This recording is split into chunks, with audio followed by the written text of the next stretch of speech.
What's up, guys? Welcome to Daily Dose of Reddit. This is your host, Zach, and today's subreddit is r/ProRevenge.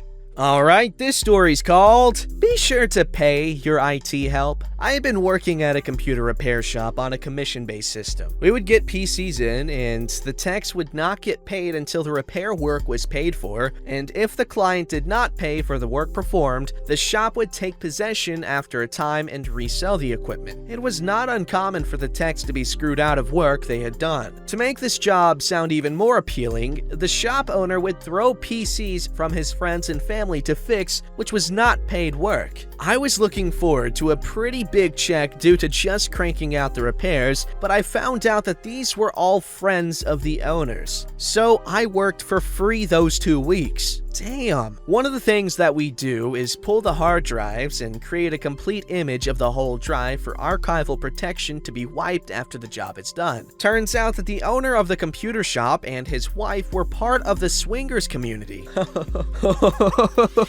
Shoot. And were hosting a small but local swinger site that they ran off the notebook they brought in for repairs. I grabbed the hard drive and told the owner that he needed to pay me for the work I had done. The owner fired me on the spot. I grabbed my tools and walked out the door without realizing I had the hard drive in my hand. The owner had built a reputation in the small town it was located in for being a good Christian business, and the owner portrayed himself as a pillar of the community. I happened to get the information off the drive, and I was able to get access to his passwords, close to 4 terabytes of pictures and videos of their swingers website. Waiting on my 3 weeks for the last check, I decided that I would go scorched earth instead of looking for a payout. Step 1 is business. I had some time to look over the labor laws and found out he violated quite a few of them with me. We were treated as contractors, but he took out taxes and supplemental security income, which he never paid into the system. The other thing was, we were required to clock in like hourly employees, but were paid on commission, so due to the pay structure, many employees were getting well under minimum wage for some weeks. Step 2 is reputation. Having the sign-on information, I decided to do a few interesting things with the company website and their swingers website. I put a link at the bottom of the company webpage where I directed people to the swinger site they ran, and I changed the password authentication to allow everyone into the paid areas of the site. I also took down some of the pixelated pictures of him and his current wife and posted the original pics. It took them about a week to find out about all this. I also sent out a mass email to everyone on the owner's email list to check out the swinger site. I also gave his ex-wife the drive to help her in her court battle. The fallout. Long-standing contracts had been terminated by his clients in droves. The labor board did an investigation and fined him for his rule breaking, and the IRS did an audit where they found further evidence of his crimes. In the end, he lost his business, his kids, his reputation, and his current wife because he thought he was too much of a big shot to not pay his IT help. Yo, that guy got riggedy wrecked! However, I would say this falls closer to nuclear revenge than pro-revenge because I think stealing the hard drive or whatever, whether it was intentional or not, is a little more on the unethical side. But I feel that appropriate measures were taken, and you know what? That guy, his entire life was a lie, and you revealed the truth. At least now he can live more freely. That is, once he gets out of the crippling debt that he's no doubt gonna be in.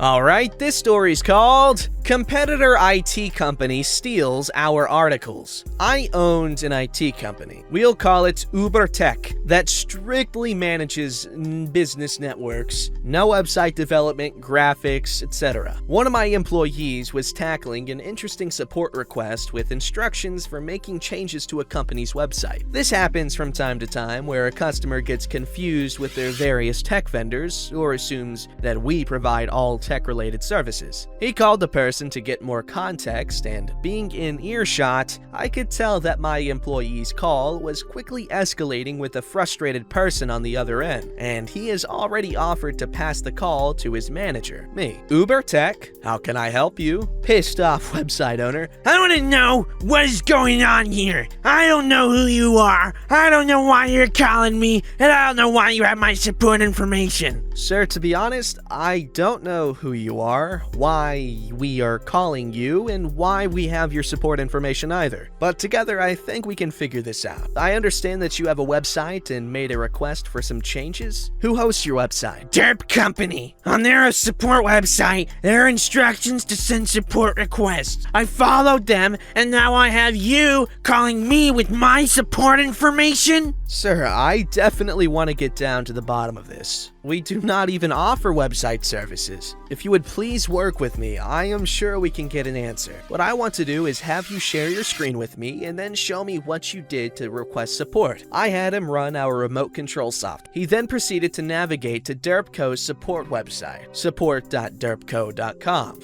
Navigated through the customer self-service pages to a knowledge base article on how to submit a support. He pulled up this specific knowledge base article, and I was staring at a verbatim copy of an article that I had written on our own support site. There were no changes to the article, including the step to email your support request to, and it was my company's email address right there. Thank you for taking the time to show me this. I think I found the problem. Notice the email address in the instructions? It is telling you to email ubertech.com. That is us. Now, please allow me to show you something. I then scrolled down to the bottom of Derpco's Plagiarized support article and noted the creation date, 2007. I then navigated to our company support website, support.ubertech.com, and navigated to our own matching article. We both confirmed that it was the same article, and I showed him the creation date of our article, 2005. Oh, look at that. I think it's safe to say that Derpco has stolen our content, did not even update the instructions, misleading you to send a support request to us. I'm sure you have a few things to take care of with Derpco. I'd appreciate if you did not mention us when you call them. Of course, sir. Thank you for your time with this. I immediately searched Derpco's support website, looking for more of our stolen content. Found a total of 5 articles and promptly printed them out and saved copies as PDF. So, what to do in this situation? Do I call the owner of Derpco? This is a small town, so I needed to be clever and not taint my own image. How do I get revenge? Hire a lawyer, leave the articles as is, and hope more support requests come to us that can bring us business? Revenge unleashed. No! I want a press release! News release! Release date for immediate release! Title: Uber Tech endorsed by local competitor. I got some great kudos from local businesses. One client in particular was rolling. 2 days later, I get an email from the owner of Derpco. I would appreciate it if you were to remove the press release from your website. This is a small town. It is just not good business. I went to their support site and still found 3 articles from our company. I wrote back and told him that I would be happy to do so, but there are at least 3 still articles on their website that need to be removed. 2 days later, I got another email confirming that the articles were removed. Epilogue. In the end, I took down our press release, but still have a copy kept in our office and would tell this story to our new employees. All I can say is, Michael Scott would be proud. Alright, this story's called Affair Partner Gets Dirty, Illegal, Linens Aired, Loses Job as Financial Planner. Throwaway account. Oh. Note 1. Names, characters, and places are changed for privacy reasons. Note 2. Trigger warning. This revenge story involves gaslighting and infidelity. Names. Matt. Edit me for clarity. 39-year-old gay male with lupus. George. Partner of 13 years, is a year older at 40. John, 33-year-old affair partner, financial advisor. Background, a bit of backstory. Partner and I were monogamous for 10 years. Sure, we had an occasional threesome before that, but nothing long-term. I know I am potentially going to get a few people who will say that's where it all started. The understanding was that we would not do anything behind the other's back, and whomever we brought into the relationship would be an equal in the relationship. We wanted to have our couple evolve into a thruple? Yeah. Needless to say, it didn't work out. We tried, and basically the last person we tried to court ended up gaslighting me and playing the victim with George. Admittedly, I wasn't bringing my best self to the relationship. Two people who basically raised me died, and I was in mourning. I was focused on the rest of my family, whom I love dearly. Partner uses my lupus and choosing to spend time with family as his justification for cheating and lying to me about it. D-Day spread over a few days before COVID lockdowns. In March, my partner had told me he wanted some time apart. I initially agreed, but then things just didn't seem right. I thought we were fine relationship-wise, but something seemed amiss. I have my own place and I give him some space. D-Day 1. Sunday, he tells me he has a spa session, legit massage that evening, and that he would be busy and wouldn't be able to meet till late for dinner. I didn't think anything was going on behind my back. He said he would call when he was done and not to wait for me for dinner. We were still having meals together since it's something we were so used to doing together. I needed some notebook I had left at his place, and thinking he was having his spa session, I let myself into his place. Lo and behold, he's having dinner with John. I leave and he assures me that he's just having dinner with a friend and that his spa session got rescheduled. I asked point blank if anything was going on between them, and he said no. D-Day 2, Wednesday. I'm just a complete wreck. I don't know what's going on. I don't know what's true and what's real anymore, and I get the gut feel that there's more to George and John than George is letting me in on. I do some sleuthing and find out that they're friends on Facebook but not on Instagram. Curious, no? Yet they've been liking each other's posts on Instagram. I remember George logging into my iPad, so I go on and check for any message history, and wouldn't you know, I see exchanges between them going on for months. Once again, I asked George, who is this person whom he's friends with on Facebook but not on Instagram? And why are their interactions so bizarre? George tells me he's just a friend, nothing more, and that I'm crazy. My blood must have been boiling at this point. I then remind him that he's still logged into my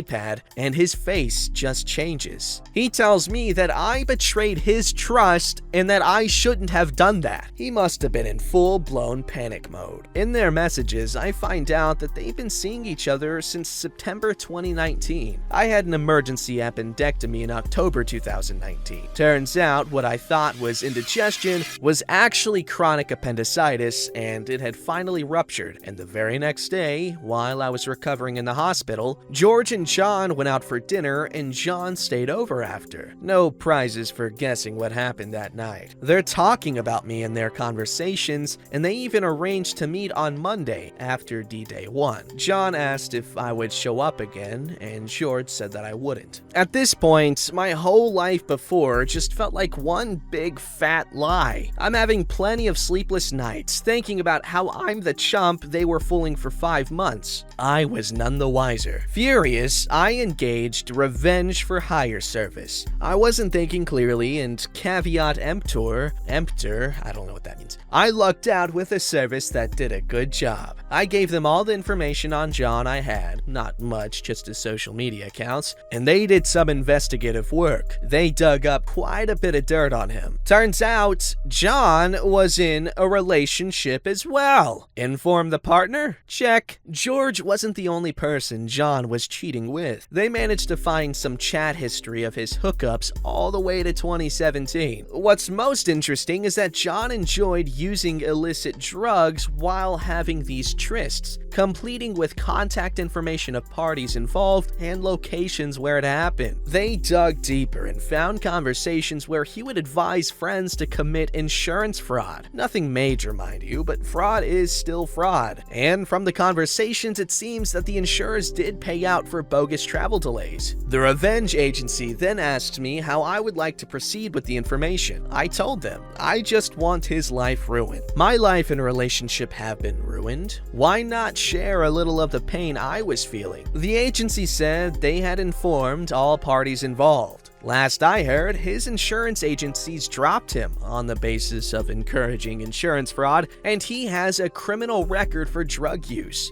and now that he has a criminal record, means he can no longer travel to Canada or Japan, countries he loves to visit. His family knows that he's been cheating and using drugs, and his partner knows he's been screwing around without protection and without PrEP or pre-P. PrEP, right? That's that one drug that helps prevent the spread of HIV.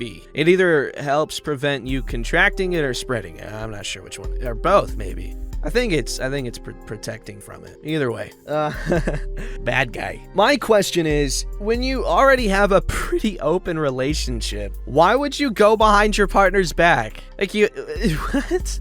Alright, this story's called Kid Trying to Kill Harmless Snake Gets a Death Wish. My mom and I were hiking at a nearby state park when we came across this 11-ish-year-old boy who was throwing rocks at a snake for no reason. We do not have any poisonous snakes where I live. They are all harmless and generally not aggressive. This stupid kid had obviously wandered away from his parents and was being cruel for no reason. We yelled at him to stop, but he kept throwing rocks at this poor snake. Suddenly, the snake lunged at him and bit him on the leg. The kid starts freaking out and the snake slithers away. My mom then looks him dead in the eyes and says, "You're going to die now, you know." The kid ran away screaming bloody murder. It was the funniest thing I've ever seen. Now, I'm not condoning animal cruelty, but, you know, maybe when you're a little kid, you see Snake and you're kind of conditioned to believe snakes are bad guys, literal cold-blooded killers. I like snakes, by the way. And I don't know, if I see a snake, I'm gonna safely assume it is venomous, not poisonous, because, you know, survival instincts maybe, and also lack of knowledge. So I don't know if the kid was trying to be a jerk or was trying to be a badass. But again, there's nothing badass about assaulting animals because guess what? If you leave them alone, chances are they're gonna leave you alone. As Coyote Peterson says, admire from a safe distance. And I'm sorry, but playground rules don't apply. Throwing rocks do not equal admiration, despite what you might think. Don't forget to like, subscribe, and hit that bell to never miss an episode.